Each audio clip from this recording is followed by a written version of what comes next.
நம்ம தனுஷ் அவர்களுடைய கரை திரைப்படத்தினுடைய காஸ்டிங் அப்டேட்டை இப்போ அஃபீஷியலாக அந்த திரைப்படத்தினுடைய ப்ரொடக்ஷன் டீமே ரிலீஸ் பண்ணியிருக்காங்க அப்படி தான் சொல்லியாகணும். ஸோ இதில் முக்கியமான விஷயம் வந்து என்னென்னா, இந்தந்த ஆர்டிஸ்ட் தான் இந்தந்த கேரக்டர் பண்ணியிருக்காங்கங்கிறத சீரியஸாக நம்ப முடியல. அந்தளவு வந்து பார்த்திங்கன்னா தத்ரூபமாக வந்து ஒரு வில்லேஜ் பீப்புள் மாதிரி வந்து பயங்கரமாக மேக்கப் பண்ணியிருக்காங்க அப்படி தான் சொல்லியாகணும். ஸோ இந்த கேரக்டர் ரிவீலாம் நம்ம பார்க்க இந்த திரைப்படத்திற்கான ஹைப்பு பயங்கரமாக ஏறிக்கொண்டிருக்குது அப்படி தான் சொல்லியாகணும். ஸோ ப்ளஸ் அது மட்டும் இல்லாமல் இந்த கேரக்டர் ரிவ்யூலாம் பார்க்கும்போது ஒரு தரமான ஒரு வில்லேஜ் பேஸ்டு த்ரில்லர் மூவியை நம்ம போர் தொழில் டேரக்டர் குக் பண்ணியிருக்காரு அப்படி தான் சொல்லியாகணும். ஸோ இந்த வீடியோவில் நம்ம முக்கியமாக வந்து கரை திரைப்படத்தினுடைய கேரக்டர்ஸ் யார் அதை பற்றி தான் முக்கியமாக வந்து டிஸ்கஸ் பண்ண போகிறோம். ஸோ முதலாவதாக வந்து பார்த்திங்கன்னா இந்த திரைப்படத்தினுடைய ஹீரோயினான நம்ம மமிதா பைஜு அவர்களுடைய கேரக்டர் வந்து பார்த்திங்கன்னா ரிவீல் பண்ணியிருக்காங்க. இந்த திரைப்படத்தில் இவங்களோட பேர் வந்து பார்த்திங்கன்னா செலி அப்படிங்கிற பேரில் வந்து நடிச்சிருக்காங்க. ஸோ இந்த போஸ்டர்லேருந்து பார்க்கல அவங்க ரொம்பவே ஒரு சோகமாக உட்காந்துருக்கிற மாதிரி தெரியுது. ப்ளஸ் அது மட்டும் இல்லாமல் நீங்கள் முக்கியமாக நோட் பண்ண வேண்டியது வந்து என்னென்னா, இவங்கள பார்க்க மமிதா பைஜு அவங்க மாதிரியே இல்லைங்க, பார்க்க வந்து ஒரு வித்தியாசமான ஒரு ஆர்டிஸ்ட் மாதிரி இருக்காங்க. அந்தளவு தத்ரூபம் மேக்கப் வந்து போட்டிருக்காங்க அப்படி தான் சொல்லியாகணும். ப்ளஸ் பின்னாடி வந்து பார்த்திங்கன்னா சம்திங் வந்து பார்த்திங்கன்னா பஞ்சு வச்சு வந்து பார்த்திங்கன்னா தச்சு வச்சுருக்காங்க. அது கீழே வந்து பார்த்திங்கன்னா அவங்க ரொம்பவே சோகமாக உட்காந்துருக்கிற மாதிரி காட்டியிருக்காங்க. இதை நான் ஏன் முக்கியமாக மென்ஷன் பண்ணுறேன் அப்படின்னா, கரை திரைப்படத்தினுடைய டீசர் வந்து பார்த்திங்கன்னா பொங்கல் அப்போ ரிலீஸ் பண்ணியிருந்தாங்க. அப்போ வந்து பார்த்திங்கன்னா பஞ்சுகள் எல்லாத்தையும் எரிக்கிற மாதிரி வந்து காட்டியிருந்தாங்க. அதுக்கு எதிராக நம்ம தனுஷ் அவர்கள் போராடுற மாதிரி வந்து காட்டியிருந்தாங்க. இப்போ நம்ம மமிதா பைஜு அவர்களும் வந்து பார்த்திங்கன்னா சோகமாக இருக்காங்க. அதுக்கு பின்னாடி வந்து பார்த்திங்கன்னா அந்த போஸ்டரில் ஒரு பஞ்சுனால் தைக்கப்பட்ட ஒரு ட்ரெஸ் வந்து பின்னாடி வந்து தொங்குது. ஸோ மேபி இந்த திரைப்படத்தினுடைய ஒரு கரு வந்து பார்த்திங்கன்னா அந்த பஞ்சை காப்பாற்றுற ஒரு கதையாக இருக்கிறதுக்கான அதிக வாய்ப்புகள் வந்து இருக்குது. ஸோ இரண்டாவதாக வந்து பார்த்திங்கன்னா நம்ம கே.எஸ். ரவிக்குமார் அவர்கள் இந்த திரைப்படத்தில் வந்து பார்த்திங்கன்னா கந்தசாமி அப்படிங்கிற கேரக்டர் வந்து நடிச்சிருக்காங்க.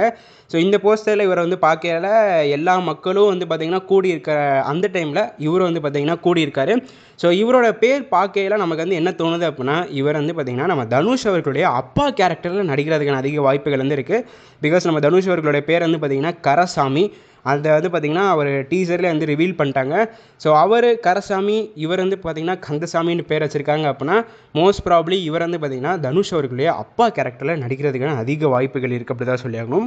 ஸோ மூன்றாவது வந்து பார்த்திங்கன்னா மலையாளம் நடிகரான சூரஜ் அவர் வந்து பார்த்திங்கன்னா இந்த திரைப்படத்தில் வந்து நடிச்சிருக்காரு.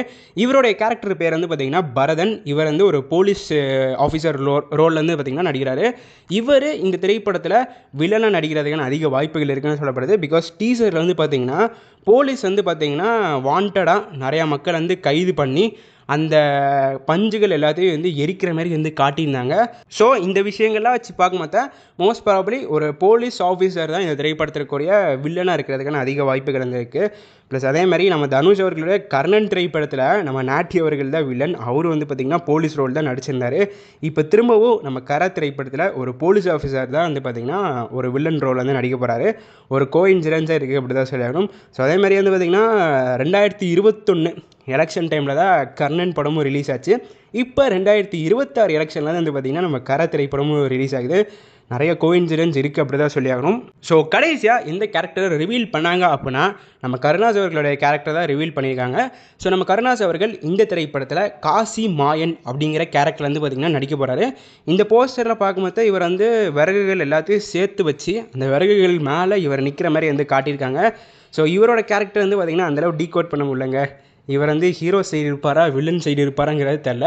பட் இவர்னால் ஏதோ ஒரு பயங்கரமான பிரச்சனை வரப்போகுதுங்கிறது மட்டும் இந்த போஸ்டர் பார்த்தா வந்து நமக்கு நல்லாவே புரிஞ்சிக்க முடியுது. ஏன்னா விறகுகள் எல்லாத்தையும் சேர்த்து ஏதோ ஒரு பயங்கரமான சம்பவம் பண்ணுற மாதிரி வந்து ஒரு போஸ்ட் வந்து கொடுத்துருக்காரு. ஸோ படம் ரிலீஸ் ஆன பிறகு தான் இவர் எந்த மாதிரி படத்தில் சம்பவம் பண்ணியிருக்காருங்கிறது படம் பார்த்த பிறகு தான் நமக்கு வந்து தெரியும். ஸோ நீங்கள் இந்த 4 கேரக்டரோடைய ரோல் சரிங்க நம்ம தனுஷ் அவர்களோடைய சேர்த்து 5 கேரக்டருங்க. இந்த 5 கேரக்டரோடைய ரோலில் எந்த கேரக்டரோடைய ரோலுக்கு நீங்கள் அதிகமாக வெயிட் பண்ணுறீங்களோ அவங்களோட பேரை மறக்காமல் கீழே கமெண்ட் பாக்ஸில் பதிவு பண்ணி போங்க. ஸோ எந்த கேரக்டருக்கு அதிக லைக் வருதோ அந்த கேரக்டருக்கான ஹைப் தான் பயங்கரமாக இருக்குது அப்படி தான் சொல்லணும். ஸோ இந்த வீடியோ நான் இதோட முடிச்சுக்கிறேன். அடுத்த வீடியோவில் சந்திக்கும் வரை நான் உங்களுக்கு நன்றி, வணக்கம்.